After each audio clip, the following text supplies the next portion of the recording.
بھیک مانگے یا کسی چوک کو پکڑ لے، ان کو دینا حرام کے قریب ہے، مکروہ تحریمی ہے. یہ غریبوں کا راستہ روکتے ہیں اور یہی ہو رہا ہے.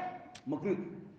مفتی اعظم پاکستان مفتی تقی عثمانی صاحب کا بھائی مفتی رفیع عثمانی وہ فرماتے ہیں کہ مکروہ تحریمی ہے. گداگر پروفیشنل چوک پکڑے دکان پر بار بار آتے، ان کو دینا مکروہ تحریمی ہے.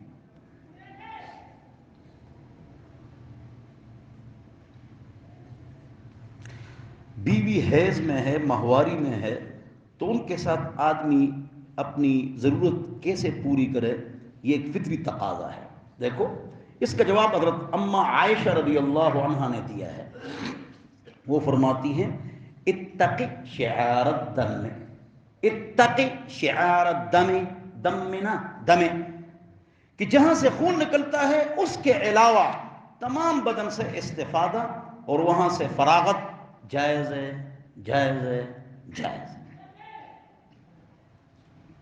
یہ شرعی مسئلہ ہے اور اس میں دین کا بے شرم جنت میں جائے گا، دنیا کا بے شرم جہنم میں جائے گا. جو گھروں میں ڈرامے فلمیں دیکھتے ہیں گندے، تو وہ گندگی سے بچ جائے. ہم کو یہ نہ کہو کہ غسل اور یہ مسئلے کیوں بیان کرتے، یہ تو ہماری شریعت ہے.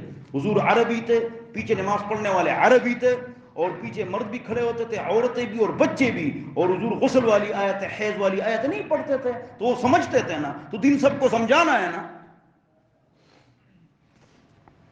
تو جائز ہے. ٹائمنگ والی گولی لوگ کھاتے ہیں، اس سے صحت تباہ ہوتا ہے. آپ اس طرح نہ کریں. اگلا سوال ہے اور بیان کرنا چاہیے اور دین میں شرم نہیں کرنا چاہیے، لیکن میں اس کو بیان کرنے سے قاصر ہوں.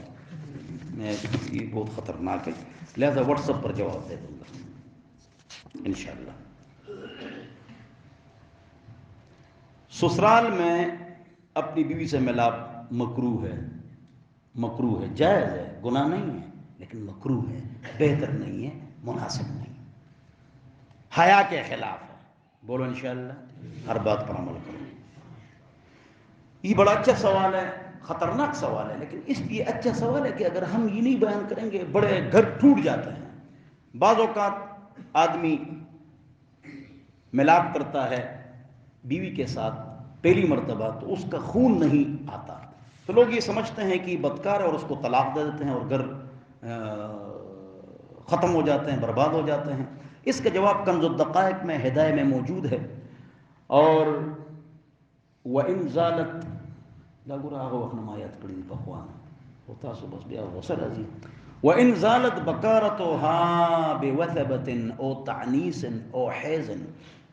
اگر ایک عورت ہے اور اس کا پردہ بکارت زیادہ عمر گزرنے کی وجہ سے یا کھیلنے کی وجہ سے یا چھلانگ کی وجہ سے یا اس کو زیادہ حیض آتا ہے، اس کی وجہ سے بھی یہ پردہ بکارت زائل ہو جاتا ہے، یہ فقہ کی کتابوں میں لکھا ہوا ہے، تو پھر بھی وہ باکرہ ہے، وہ سیبہ نہیں، وہ باکرہ ہے، اس کے باکرہ کے احکام ہیں. اور آپ نے اس پر شک کرنا، بولو اس پر شک کرنا، آپ نے اپنے گھر کو آباد کرنا ہے. کیوں؟ توجہ چاہیے، بہت اہم مسئلہ ہے، سب کو بتاؤ. بھئی اس نے جو زندگی گزاری ہے وہ تو ختم ہو گئی نا، وہ تو آپ کی زندگی نہیں تھی، اب آپ کی زندگی میں آئی ہے تو اب کی بات کرو. میرے پاس ایک آدمی آیا، بڑا اچھا سوال آیا ہے کہ میری بیوی جو ہے نا اس نے بدکاری کی ہے، تو میں اس کو شوٹ کر سکتا ہوں؟ میں نے اس کو جو جواب دیا اس موقع پر وہ ضروری ہے، میں نے کہا آپ کو کون شوٹ کرے گا؟ آپ کو کون شوٹ کرے گا؟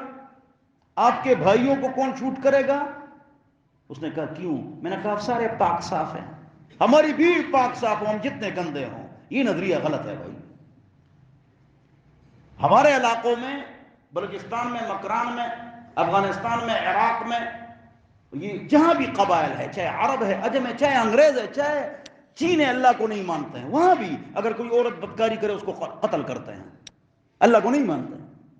بدکاری کی حرمت شرعی نہیں ہے، یہ فطری ہے، شریعت نے اس پر مہر لگائی ہے. چین میں بھی قتل کرتے ہیں، اللہ کو نہیں مانتے ہیں جو بدکاری کرے عورت. عرب کے قبائل بھی مارتا ہے، پٹھان بھی مارتے ہیں، افغانی بھی مارتے ہیں. جواب، تو مردوں کو کیوں نہیں مارتے ہیں؟ ہمارے پٹھانوں میں اگر عورت گندی حرکت کرے اور پکڑی جائے تو اس کو قتل کرتے ہیں جو وہاں رہتے ہیں، یہاں رہنے والے نہیں ہیں. اس تربوز کو دیکھ کر دین لیونی شیوی دی برباد شیوی دی، وہ قتل کرتے ہیں. لیکن بیٹی کے ساتھ یہ کرتے ہیں، بہن کے ساتھ یہ کرتے ہیں. لیکن اگر ان کا بھائی بدکاری کرے تو کلاہن کوپ اٹھاتے ہیں کہ میرے بھائی کو کوئی کچھ نہیں کہہ سکتا. وکیل پکڑتے ہیں، کلاہن کوپ اٹھاتے ہیں. تو یار آپ کی بہن اور بیٹی نے کیا گناہ کیا، اس کے لیے بھی کلاہن کوپ اٹھاؤ نا، اس کو بھی معاف کرو نا. میں نے ٹھیک ہے یا غلط کہا؟ یہ عورتوں کے ساتھ ظلم ہے.